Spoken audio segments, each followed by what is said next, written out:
অনুমান 11 বছর বয়সী ছেলে রাজুকে তার প্রতিবেশী মুস্তাকিম নামে একজন ব্যক্তি সাথে করে নিয়ে যায় এবং সেই রাজুর সঙ্গে একটু অটো ছিল, সেই অটোটা সে চালাইতো, মাঝে মধ্যে চালাইতো।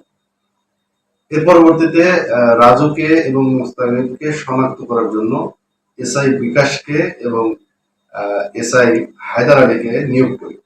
পরবর্তীতে বিভিন্ন তথ্য প্রযুক্তি এবং অ্যানালগ সোর্সের মাধ্যমে আমরা চেষ্টা করি যে আসলে মুস্তাকিম কোথায় আছে। পরবর্তীতে বিভিন্ন জায়গায়, সে ঢাকায়, সাভারে এবং গাজীপুরে বিভিন্ন জায়গায় তার স্থান পরিবর্তন করতে থাকি।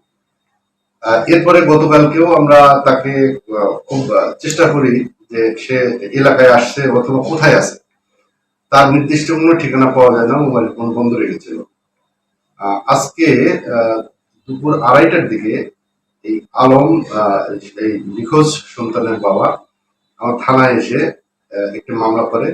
মামলার পরে আমরা সোর্সের নিকট থেকে সংবাদ পাই যে এই মুস্তাকিম সে পার্শ্ববর্তী রায়গঞ্জ উপজেলার এক বাড়িতে ঘুমাচ্ছে।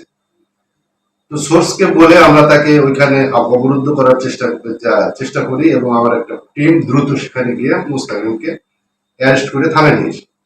জিজ্ঞাসাবাদের এক পর্যায়ে জানা যায় যে মূলত অটোটি চুরি করে বিক্রয়ের মানে প্রক্রিয়ার মাঝখানে এই শিশুটি সাক্ষী হিসেবে তারা ভয় পায় যে আমরা যদি এটা বিক্রি করি, বিক্রেতা এবং ক্রেতা উভয়ের বিষয়ে এই ছেলেটি লোকজনকে অথবা আইন শৃঙ্খলা বাহিনীর নিকট যদি তারা শরণাপন্ন হয় তখন বলে দিবে। পরবর্তীতে এই শিশুটিকে এই সাক্ষ্য নষ্ট করা, যেন এই শিশুটি যদি বেঁচে না থাকে তাহলে তো আর এই বিষয়টি কেউ জানবে না বা বলারও কোনো লোক থাকবে না। এর এক পর্যায়ে এই ক্রেতা করিম, সে একটি পুরাতন অটো ক্রয় বিক্রয়ের দোকান আছে মির্জাপুরে। তো এই দুজন মিলে আমাদের প্রাথমিক তদন্তে জানা যায় যে পার্শ্ববর্তী তারাস থানার চণ্ডীপুর মৌজা গাবরগাঁয়ের একটা মাঠ আছে, বিস্তীর্ণ মাঠ, সেখানে ধান চাষাবাদ হচ্ছে। ওই মাঠের মধ্যে নিয়ে গিয়ে তাকে হত্যা করে লাশ ওই ধানের গাছের আড়ালে রেখে আসে।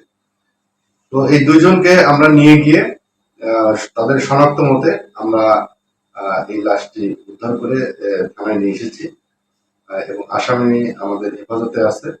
আগামীকালকে আসামিদের আমরা সোপর্দ করবো অভিজ্ঞ আদালতে এবং এই রাজুর লাশের আমরা পোস্টমর্টম করার জন্য, ময়নাতদন্ত করার জন্য আমরা শহীদ জিয়াউর রহমান মেডিকেল কলেজে প্রেরণ করি।